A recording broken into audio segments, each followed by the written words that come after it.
No conversation. No conversation.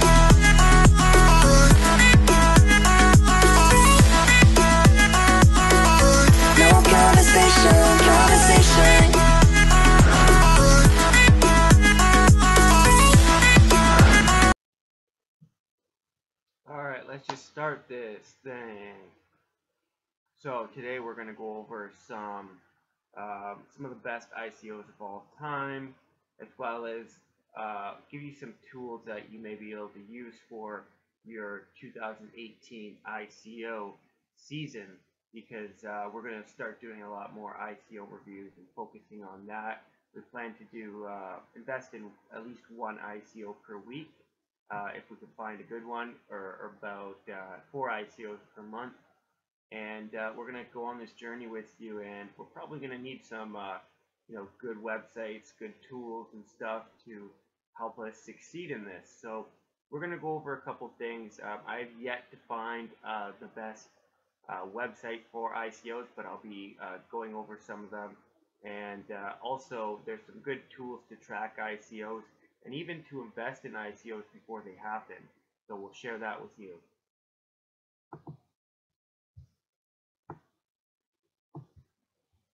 So 2017, the year of the initial coin offering. And if you don't know what an ICO is, we'll go over that really quickly for you. I'm sure most of us do, but the odd person might not know. And really, I want to get new people into this that haven't participated before.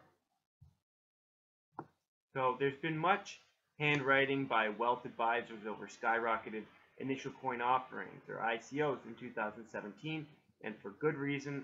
Through the end of November, ICOs raised more than $3.6 billion. That's insane. People are investing in ICOs because they saw how much Bitcoin rose, and they want to get on the next Bitcoin, right? And even Bitcoin, if you look at Bitcoin, I think that a lot of these ICOs can go up 100 times, 50 to 100 times. 10 times is not that hard to do for an ICO. So, but if you look at Bitcoin, for it to rise 10 times, that would make it, let's just say $200,000 a coin. And, that's not going to happen overnight. That's not going to happen in a couple months. It might happen by the end of 2018, but you can make a lot quicker money with ICOs in some cases. But you have to know how to pick a good ICO and how not to, and how to find and cite a bad ICO or a fraud or a fake. So ICOs are essentially loosely regulated crowdfunding campaigns, and there's been regulations happening because they want to limit this, the ability for people to make money, I guess, or for the ability for people to create innovation, because that's really what ICOs are. They're innovation. It's giving people a platform, an ability, structure to create projects, to create ideas, to make ideas come to life. And it's never been easier for that to happen with crowdfunding and then ICOs. So companies issuing digital tokens, which investors buy using cryptocurrencies such as Bitcoin or Ether. The tokens can be used to purchase future products or services from the company, or to be traded with other people. So when I look for an ICO, I look for an ICO that has a token that is used for something. So token economics, right, where you either reward someone with the token for doing something. So there's a new recycling model coming out, and people are creating projects and companies to help incentivize people to recycle. And if they do recycle, they can get tokens. So things like that, gaming, looking at ads, anything can be rewarded with the token. Even there's some exercise ICOs and technologies coming out there where you, if you exercise or work out, you get rewarded with tokens that have real value and have, you know, dollar value you can sell them for. So this is, you know, what creates a strong company and a strong ICO, because you're creating a platform, but you're also creating a token to be used on that platform. So if you just created a token, that token wouldn't have much use. People wouldn't adopt it. People wouldn't buy it because they don't have any reason to. But if you have you know, a bar of entry to your platform where they need to pay with these tokens to, you know, to participate, then you're creating a use for these tokens, and essentially the value goes up because of that.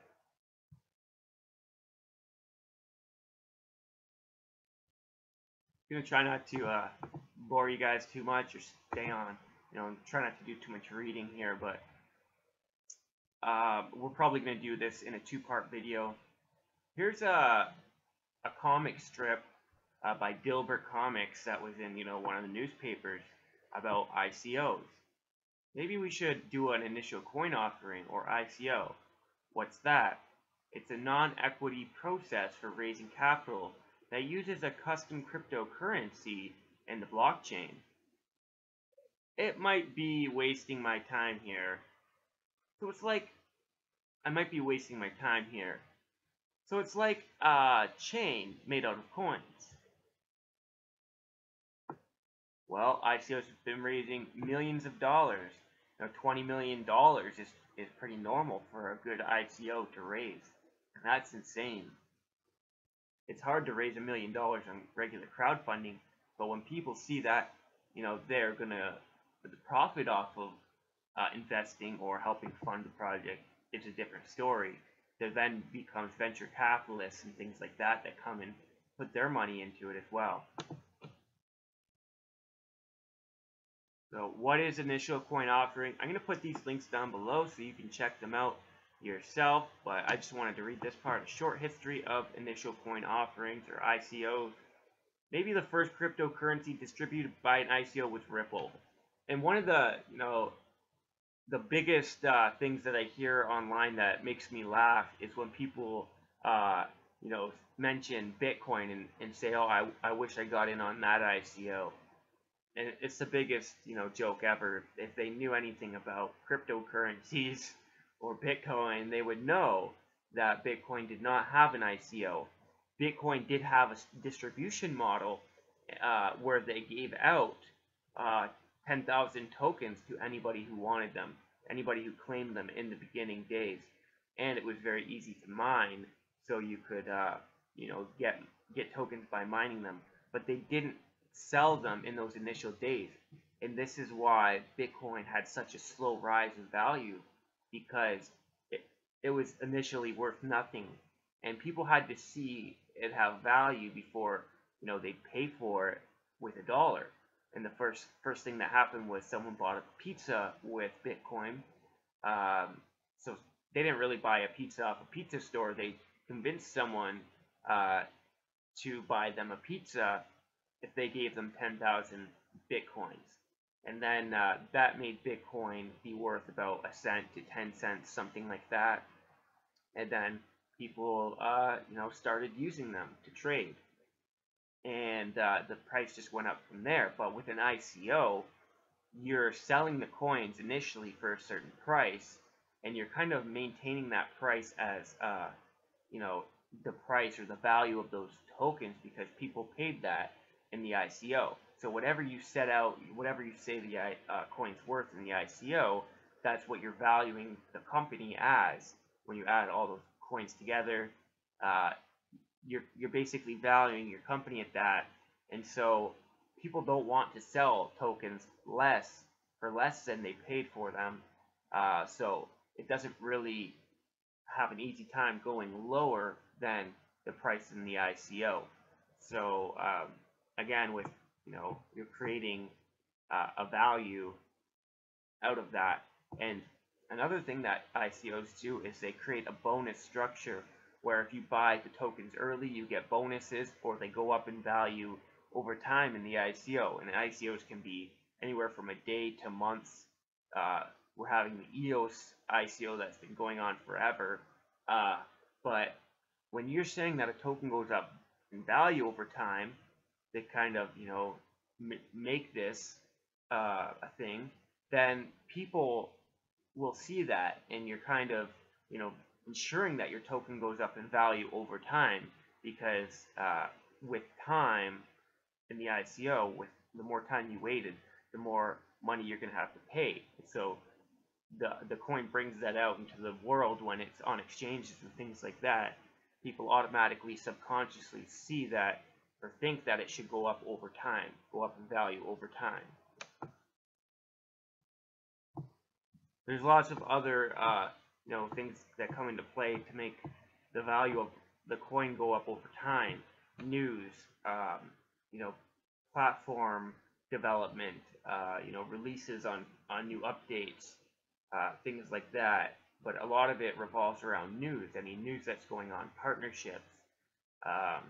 So you got to watch for that too. And even just, you know, being launched on an exchange makes the coin go up in value because more people have access to buying it. And we see that, you know, with an ICO, usually if it doesn't have a lot of hype around it and a lot of people wanting to buy it, when it's initially put on exchange, which can be anywhere from, you know, a day after the ICO to a couple weeks to a month after the ICO to more, then it could go down a little bit because people want to sell their coins. They want to get their investment back. So watch for that as well. So sometimes it might be worth waiting for the coin to go onto exchanges and then buy it. So you really only want to buy ICOs when you see a lot of hype around it. So here's benefits of decentralized networks. With no central point of failure and secured using cryptography applications, we are well protected against hacking attacks and fraudulent activities. Advantages: immutability, corruption and tamper, and secure. The blockchain. Blockchain technology is like the internet in that it has a built-in robustness. By storing blocks of information that are identical across its network, the blockchain cannot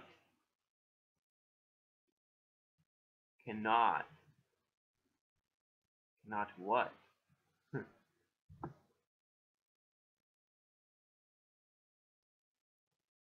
Maybe they cut this off, but enter Ethereum. The Ethereum, okay, so, the blockchain cannot. By storing blocks of information that are identical across the network, the blockchain cannot fail? I don't know. The Ethereum makes the process of creating blockchain applications much easier and efficient than ever before. Instead of having to build an entirely original blockchain for each new application, Ethereum enables development of potentially thousands of different applications. Just give me 1 second. I just want to bring up MetaMask for you to show you how you will invest in an ICO.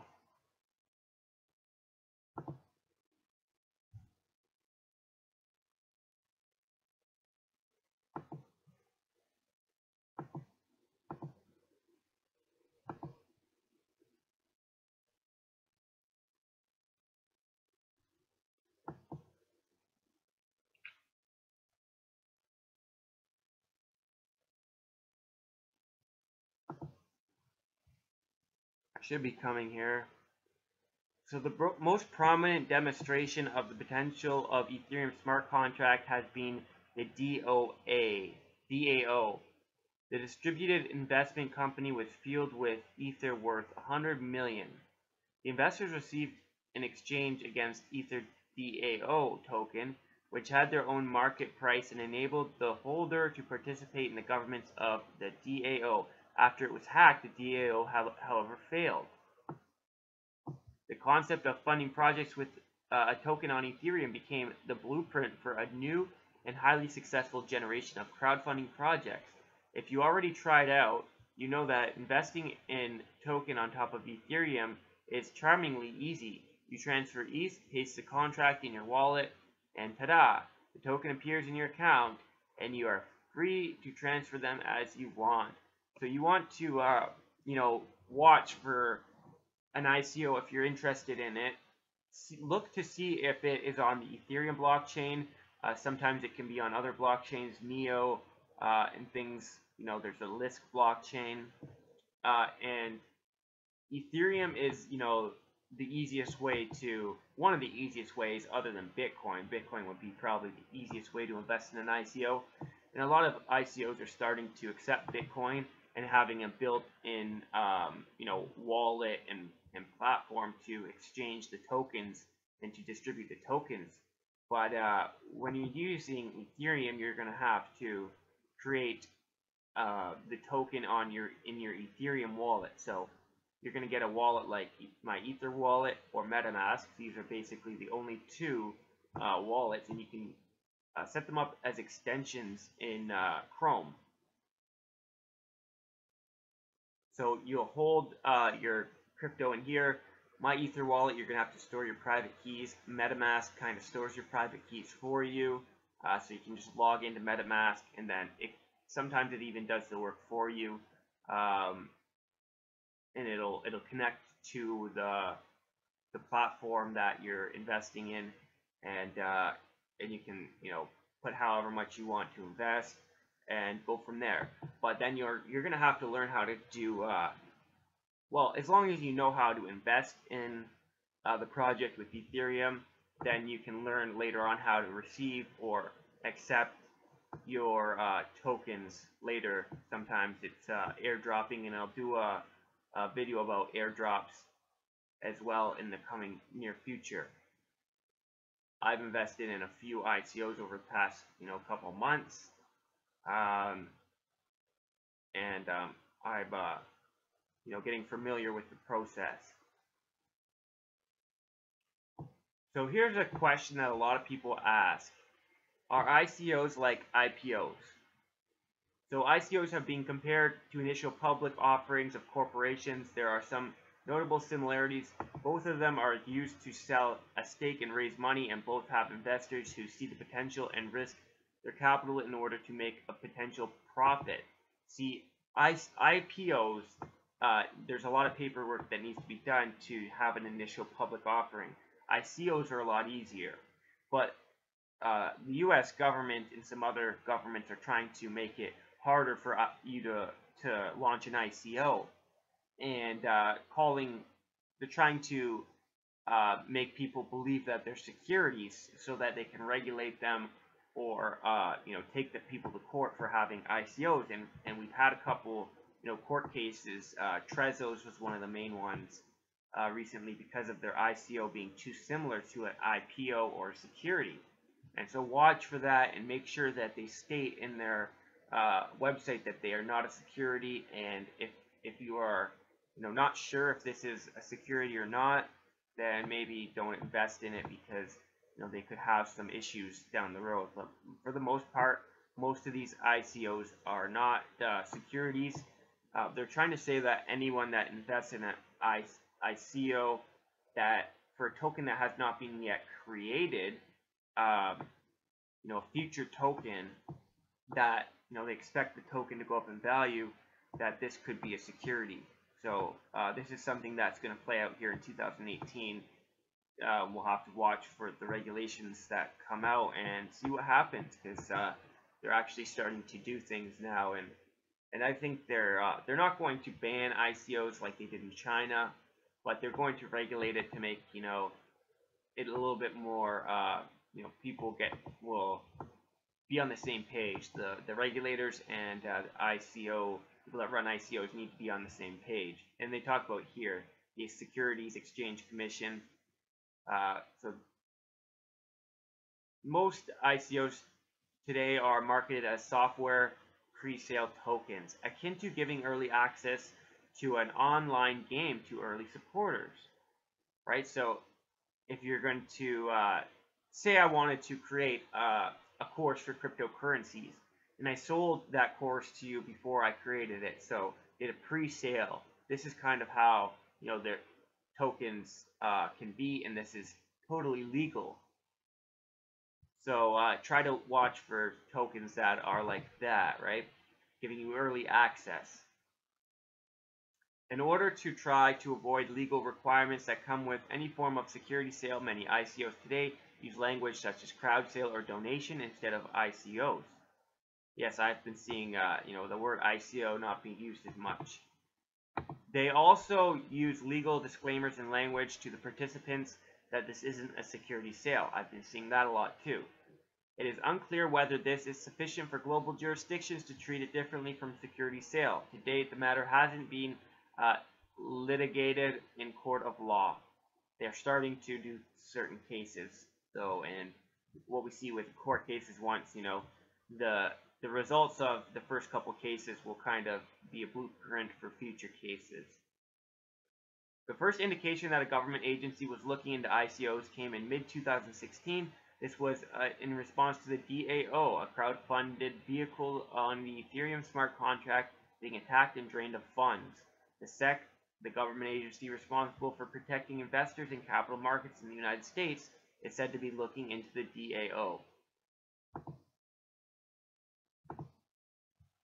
So a short history of initial coin offerings. Maybe the first cryptocurrency distributed by an ICO was Ripple, right? We started going over this, called Payment System, and created, so they developed Ripple called Payment System and created around 100 billion Ripple tokens, right? So when you're looking at investing in a token, look at how many tokens there are and multiply that by what they're trying to sell a token for, and that's what they're valuing the company as, and then see, is this company worth that?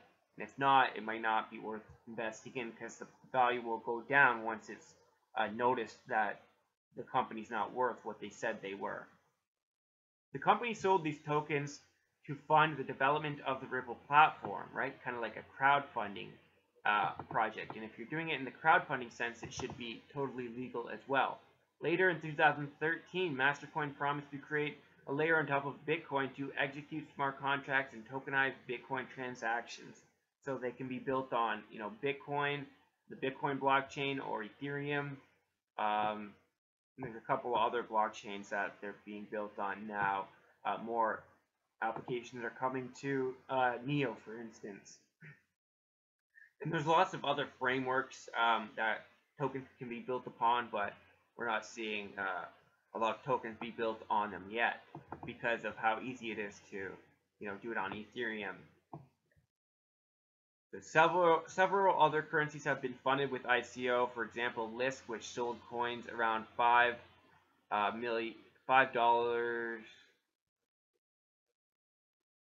for around $5 million in early 2016.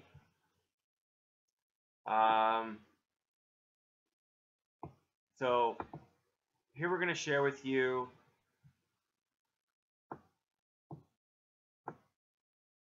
top 5 biggest ICOs by return on investment. So the top ICOs of all time were Nextcoin, IOTA, Ethereum, Neo, which was formerly Ant Shares, and Stratees. What were the top ICOs of 2017? Well, let's look. They were Status Network, Filecoin, and EOS. EOS is still ongoing, though. EOS built by the creator of BitShares and Steemit. EOS is a pretty good project. Filecoin, Status, those raised the most money. So we're just going to go over a couple things here, some tools, and then we'll probably take a break and do some looking into ICOs for part 2 of this video. So Here's an ICO rating system, initial coin offering, ranking factors checklist. So January 1st, 2017 finally found the calendar. Less than 1% of the Earth's population knew what an ICO meant, stood for, or represented. One might say outside of head-hard and hodlers and crazy Christian crypto community that it was nearly a brand new term that stood for initial coin offering, obviously similar to the initial public offering. And now a lot of venture capitalists and stuff are participating in ICOs, and a lot of institutional money is coming into it. Before we dive into our fortune, let's see here.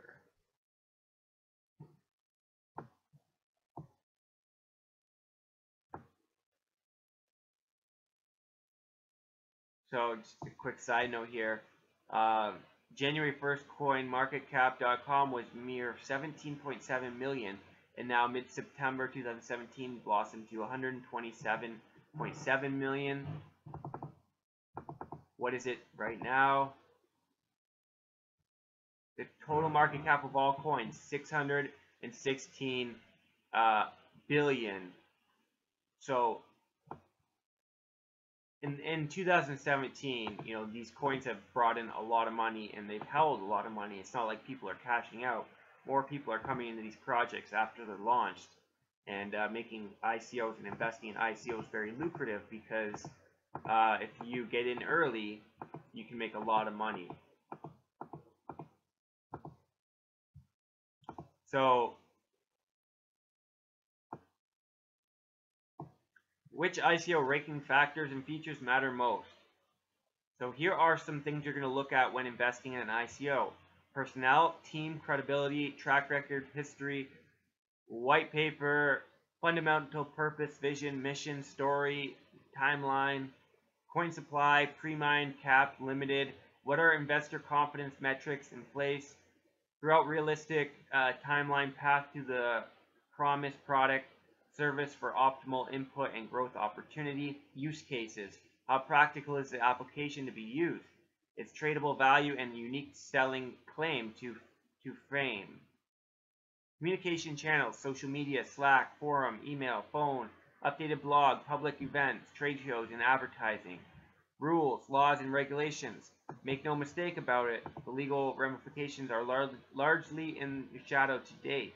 So those who have the strongest chances of survival in these ICO crowdfunding games are the ones with the best legal compliant operations running.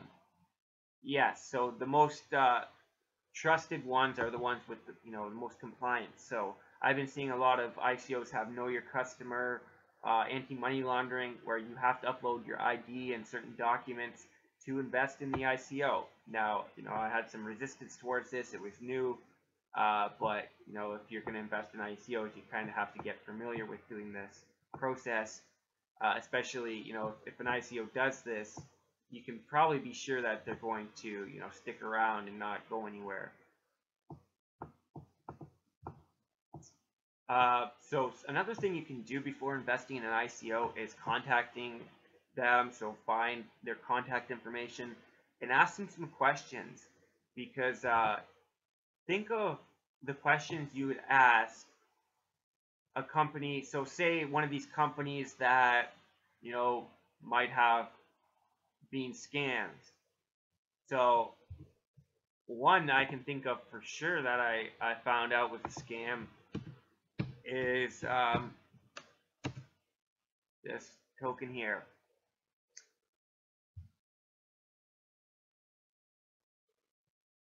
There are the odd scam, I'd say, charts and things like that, spreadsheets that you can use.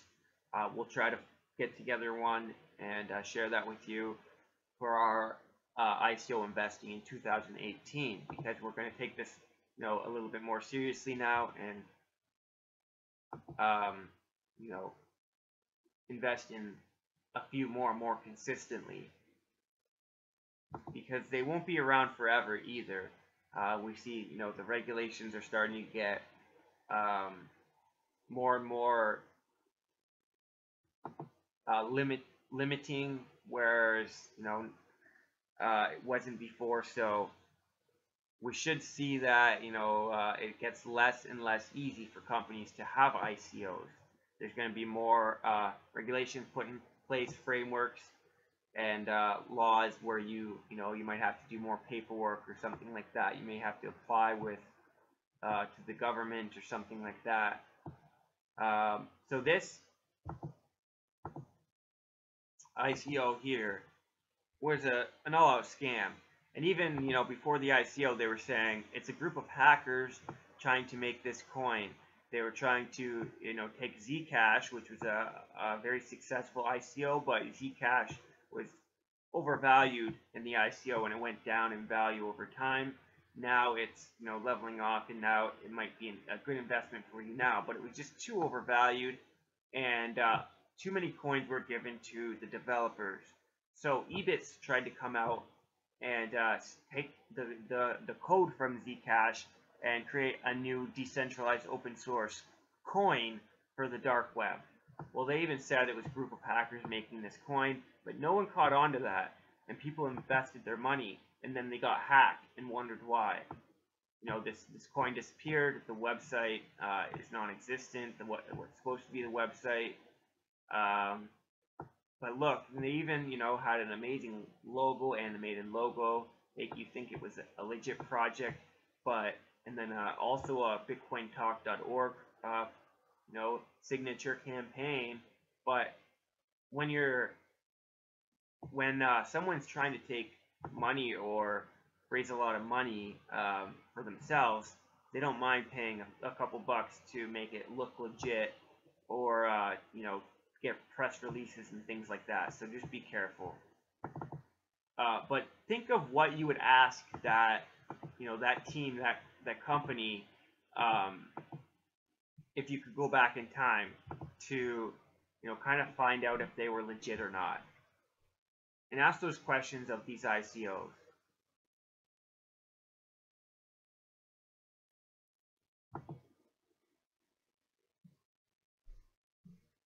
So the last thing I wanted to share with you is ICO stats. Track and monitor initial coin offering cryptocurrencies. So ICO stats, found online at ICOstats.com, is a statistics website dedicated to the world of cryptocurrencies and initial coin offerings. Find out how it works today in our review. So what is ICO Stats? ICO Stats is a website dedicated to tracking initial coin offerings, or ICOs. The website features the names of cryptocurrencies that have recently launched, including their weekly gains, their initial price, and their current price. With ICO Stats, you can view detailed data about a number of different ICOs taking place, including all of the following metrics: 24-hour return, last week returns, monthly returns, things like that. I'm looking for a platform where you can track ICOs that are going to happen. So put in certain metrics, and I thought I found one, but maybe not. Put in certain metrics like bounty campaigns and how many tokens. Say you wanted to only invest in coins that had under 1 billion tokens. You can put all these metrics in and have notifications when these ICOs in your range come out. There's also this ICOO, Initial Coin Offering Open Ledger. It's not an ICO, it's a tool for ICOs. So what is ICOO?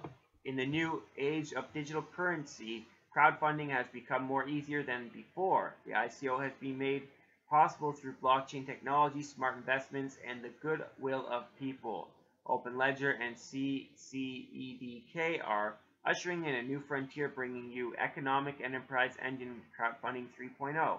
No longer will investors have to scour the web to find information about the hottest crowd sale. ICOO will be your ticket for most promising ICOs all in one place. With ICOO, you'll never miss the boat again. You'll invest before the ICO begins, as CCEDK will hold your investments in escrow until the ICO is officially launched. Now, wouldn't this have been perfect for that, ICO I invested in on Christmas, where, it's called Monique's, and even some of my followers missed out on it because they got in too late. Me, I got in late too. I finally got in on round 4, but I almost missed it. Whereas, this, that ICO sold out within hours, and this happens sometimes. With this, you can set up ahead of time, your investments, and they'll invest for you as soon as it's launched. Pretty cool. This is amazing, actually. The CCEDK team of professionals will work with startups to get their crowdfunding campaigns off the ground. Whether you want to expand your business, take a prototype, or mass production, if the community likes the project, they will help you make it a reality. So how does it work? You need to trade immediately every new coin, even in the pre-launch phase. You need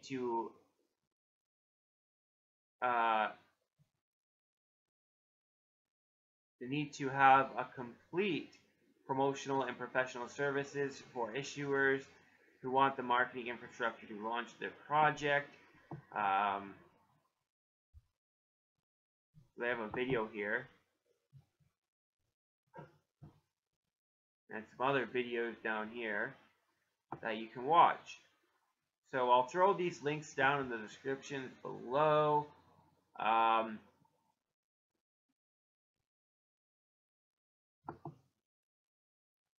Yeah.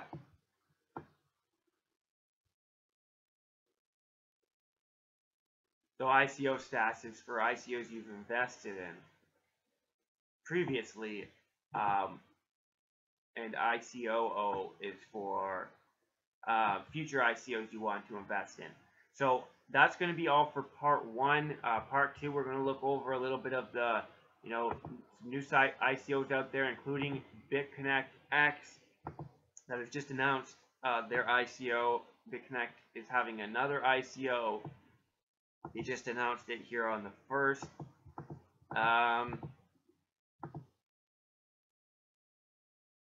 Yeah, Filecoin breaks all-time record for ICO funding. $257 million they raised. Or Filecoin being, a coin where you can store files. You pay with this coin to store files on their servers or on, the cloud. So this is how much, this company raised. So ICOs are getting a lot of funding, and we saw only 1% of people actually know what an ICO is. So if we can bring this to more people, we can get even more investments in this. But really, when a company needs to be conservative when they have their ICO and not raise too much money, because that could harm their company. So who knows, maybe it is a good thing that not everybody is getting on these ICOs, because then it would also bring more scammers in there too if everybody was investing in these. So it's a small club right now, a small group of people. You can get in on it, you can take advantage of this, and really I feel like ICOs are going to be my ticket to make real money that's going to really make a difference and really let me live my dream. So if this is something that you're interested in, you can join us, follow, subscribe to our channel, hit that bell, and we're going to be doing lots of ICO videos this year.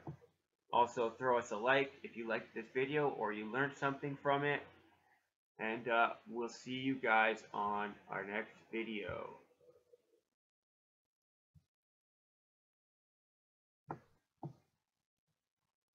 Girl, I hope this ain't your regular thing, but I'm about it either way. Taking off your engagement ring, kiss to your fiancé. So do the right to keep it quiet and keep on calling me up. Don't know the right, no conversation.